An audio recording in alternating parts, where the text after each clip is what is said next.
ভারতে যারা football fan তাদের বেশ কিছু প্রশ্ন এই মুহূর্তে আছে যেগুলোর উত্তর আমরা সঠিকভাবে জানি না। আজকে এরকমই বেশ কিছু প্রশ্নের উত্তর দিব। প্রথম প্রশ্ন হচ্ছে যে আইএসএল কবে থেকে শুরু হবে?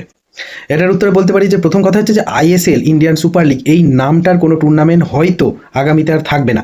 কারণ এর আগে যে সংস্থা FSDL, football sports development limited, যেটা স্টার স্পোর্টস এবং রিলায়েন্স গোষ্ঠীর আওতাধীন ছিল, তারা ফুটবল অর্গানাইজ করছে না, ইন্ডিয়ান সুপার লিগ অর্গানাইজ করছে না। ফলে অল ইন্ডিয়া ফুটবল ফেডারেশন নিজের দায়িত্বে আপকামিং যে লিগ সেটা হয়তো শুরু করতে চলেছেন, সব ঠিকঠাক থাকলে।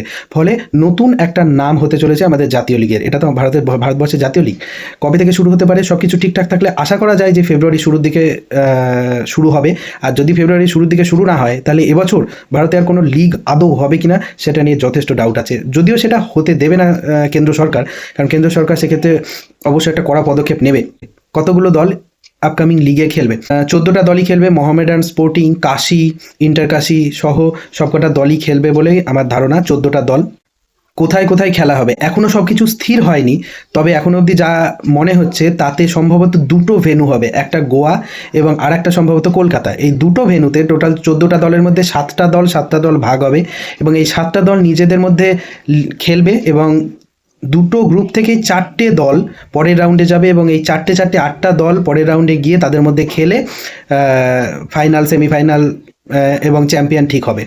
এই টুর্নামেন্ট জিতলে কি এএফসি স্লট পাওয়া যাবে? দেখুন, প্রথম কথা হচ্ছে যে মোহনবাগান তো এএফসি স্লট কিছুতেই পাবে না। ফলে মোহনবাগান চ্যাম্পিয়ন হলে কোনোভাবে এএফসি স্লট পাবে না এবছর এবং সামনের বছর। তবে অন্য কোনো দল যদি চ্যাম্পিয়ন হয় সেক্ষেত্রে এএফসি স্লট পাওয়া নিয়ে যথেষ্ট সন্দিহান, কারণ এএফসি স্লট পেতে গেলে মোটামুটি 20টা করে ম্যাচ অন্তত খেলতে হয়, এরকম একটা রুলস রয়েছে।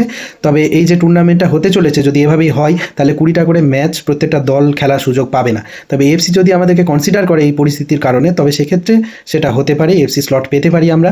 সব থেকে গুরুত্বপূর্ণ বিষয়, কোন চ্যানেলে খেলা দেখা যাবে। এফএসডিএল বা রিলায়েন্স গোষ্ঠী এই টুর্নামেন্টে কোনোভাবেই অংশীদার হতে না চায়, তবে স্টার স্পোর্টস কোনোভাবেই হয়তো এই টুর্নামেন্ট অর্গানাইজ করবে না, খেলা দেখাবে না, সম্প্রচার করবে না। এবং যদি স্টার স্পোর্টস এবং সোনি এই দুটো চ্যানেল যদি সম্প্রচার না করে, অন্য ভারতবর্ষের যে কোনো সংস্থা যদি সম্প্রচার করে, তাহলে সম্প্রচার যে অতি জঘন্য হবে, সেটা বেঙ্গল সুপার লিগে এসএসইএন বা রাঁচি গ্রুপের যে অ্যাপ যেখানে খেলা দেখা যাচ্ছে সেখানকার সম্প্রচার দেখলে আপনারা বুঝতে পারবেন। যদিও কেরালার যে সুপার লিগ হচ্ছে, কেরালা সুপার লিগ, সেটা সম্প্রচার অসাধারণ। প্রায় 20-25টা ক্যামেরা নিয়ে এক একটা মাঠে সম্প্রচার হচ্ছে, প্রত্যেকটা ম্যাচে প্রায় 25-30 হাজার দর্শক, দুর্দান্ত সম্প্রচার হচ্ছে। কেরালায় ফুটবল ক্রেজ এই মুহূর্তে ভারতবর্ষে 1 নাম্বার এবং সেখানে অসাধারণ হচ্ছে। জানি না ইন্ডিয়ান যে আপকামিং লিগটা হচ্ছে সেখানে আদৌ এতটা সুন্দরভাবে সম্প্রচার হবে কিনা, যদি না স্টার স্পোর্টস গ্রুপ বা সোনি এই দুটো সংস্থার মধ্যে কেউ এগিয়ে আসে বা অন্য কোনো সংস্থা, ভালো সংস্থা এগিয়ে আসে।